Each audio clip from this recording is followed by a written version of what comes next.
리슐리에는 이렇게 외교전을 통해서 동맹을 맺은 나라들 그리고 그 제후들을 동원해서 합스부르크가 여러 전투를 동시에 치르게끔 병력을 분산시킵니다.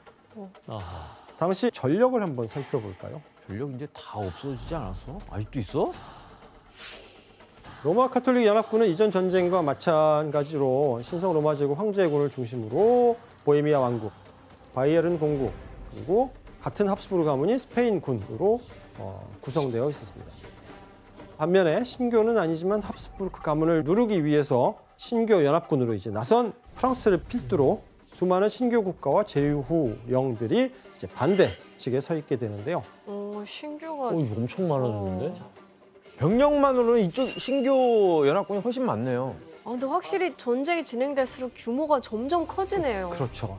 게다가 리슐리에는 또 다른 방법으로 이제 합스부르크가를 조금씩 더 분열시키는데 먼저 스파이를 활용해서 스페인 군의 병력을 분산시킵니다. 와. 이때 리슐리에는 이제 스페인 군 내에 밀정을 보내요. 그리고 프랑스 군의 움직임과 전력에 대해서 잘못된 정보 또는 과장된 정보를 흘리게 합니다. 야. 그러면서 프랑스가 대규모 침공을 계획 중이라는 거짓 소문까지 퍼뜨리게 됩니다. 이 정보를 접한 스페인군은 어떻게 했을까요? 혹시 모를 프랑스군의 총공세를 대비하기 위해서 만반의 준비를 갖고 기다리는데 공세가 있었을까요? 없었을까요? 없었어요. 없죠. 프랑스군은 공격하지 않습니다. 이렇게 되자 스페인군은 거짓 정보 때문에 전력을 그만큼 낭비하게 되고 반면에 프랑스군은 전력을 강화할 시간을 얻게 된 것입니다. 제갈량이야, 제갈량. 그러니까요. 전략가의 체질이 확실히 있네요. 그렇죠. 리슐리에가 이제 전 유럽에 스파이를 굉장히 많이 심어놨었어요.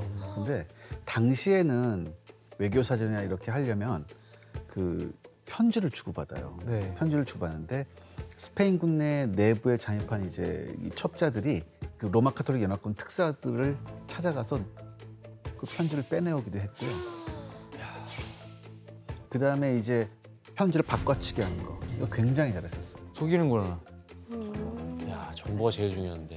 그러니까 한마디로 적을 교란시키는 첫 버전의 중요성을 리슐리에는 정확하게 꿰뚫고 있었어요. 이미 본인 자체가 스파이잖아. 카톨릭 스파이잖아. 맞아. 그러네. 맞아. 어쨌든 교수님 프랑스가 그 스페인 전략을 약화시키는데 통한 거네요. 예, 여기까지 통했는데 하지만 여기서 전략이 끝난 건 아닙니다.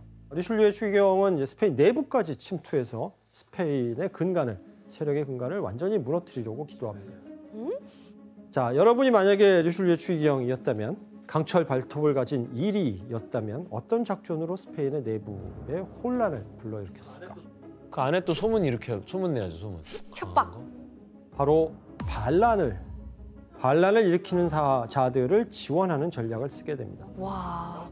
반란을 조장하는구나. 그러니까 당시에 네덜란드가 스페인을 상대로 독립하겠다고 막 독립전쟁 벌이고 있었는데요. 당시 스페인은 오랜 전쟁으로 이제 백성들에게 세금을 많이 걷었죠. 전쟁을 하려다 보니. 그래서 먹고 살기 어려워진 스페인인들이 대대적인 시위를 벌이게 되는데 게다가 1640년 스페인에 엄청난 국가적 위기를 가져오는 쿠데타가 일어나게 됩니다. 바로 스페인과 합병한 포르투갈이 독립전쟁을 일으켰다는 것입니다. 포르투갈. 자, 프랑스가 어떻게 했을까요? 포르투갈 지원해야죠. 그렇죠. 무기를 지어줍니다. 포르투갈의 쿠데타 세력과 동맹을 맺으면서 독립할 수 있도록 군대와 독립 자금을 지원한 나라가 있었으니 바로 프랑스입니다. 야, 리슐리에 천재인데요. 어쨌든 뭐 내부는 분열시키고 대단한 현실 외부 정치가- 결집은 또 강화하고. 네, 적의 적은 친구. 그렇죠. 사실 그러면 스페인은 이 프랑스의 방해 공작으로 뭐 안으로나 밖으로나 전쟁 때문에 아주 정신없겠어요. 정신이 없어요. 자, 프랑스는 이 합스부르크 가문을 구성하고 있던 여러 힘들 중에 가장 큰 축이 이제 스페인이었는데 이 스페인을 이렇게 약화시켜 놓고 마지막으로 이제 합스부르크를 억누를 제압할 최후의 결전을 준비하게 됩니다. 1643년 스페인이 프랑스를 침공하자 프랑스군은 운명의 결전을 치를 전쟁터로 향하게 되는데 바로 로크루아라는 곳이었습니다. 로크루아는 지금의 이제 벨기에와 프랑스 경계에 있는 곳인데, 자, 이 로크루아에서 양측이 프랑스와 스페인이 어떻게 붙었는지 함께 보시겠습니다. 당시 스페인군은 기병 8,000명 그리고 보병 18,000명을 배치해서 로크루아를 포위해 버렸습니다. 야, 그리고 반대로 이제 프랑스는 기병이 7,000명, 보병이 한 15,000명 정도 있었다고 하고요. 와, 이렇게 스페인군과 대치를 하고 있는데, 이때 프랑스군은 병력을 투입해서 측면을 먼저 공격한 후에 스페인군을 포위하듯이 한 가운데로 몰아넣게 돼요. 진짜 저런 식으로 싸웠구나. 그리고 저 저게 이제 대열도 테르시오라고 하는 개념입니다. 우리가 배웠던 그대로 무기를 들고 있네.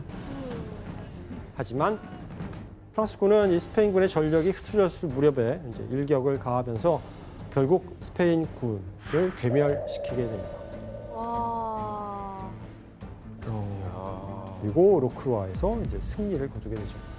프랑스군은 18,000명의 스페인 보병 중 7,000명을 포로로 잡고 8,000명을 사살했다고 하고, 결국 스페인군은 더 이상 전쟁을 지속할 의지가 완전히 꺾이게 됩니다.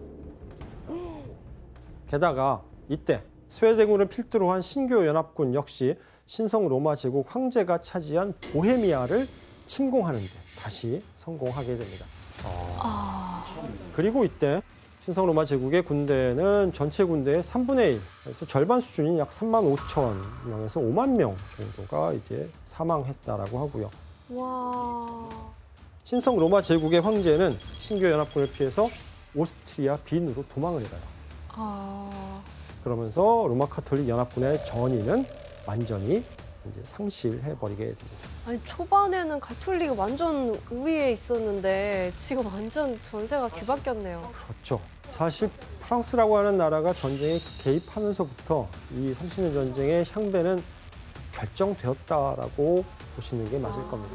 뭔가 세계 2차 대전의 미국 같은 느낌. 그러네요. 이로 인해서 이제 신교 연합군을 이끈 프랑스와 스웨덴은 유럽의 패권 국가로 급부상하게 되고, 반대로 스페인 합스부르크는 네덜란드에서 해상 패권을 잃어버리고, 또 신성 로마 제국을 다스리고 있던 합스부르크 가문은 제국의 통합에 실패하면서 그 힘을 완전히 잃어버리게 되었습니다. 결국 보헤미아 신교 세력의 반란으로 시작된 이 30년 전쟁은 신교 군대의 절대적인 승리로 기록됩니다.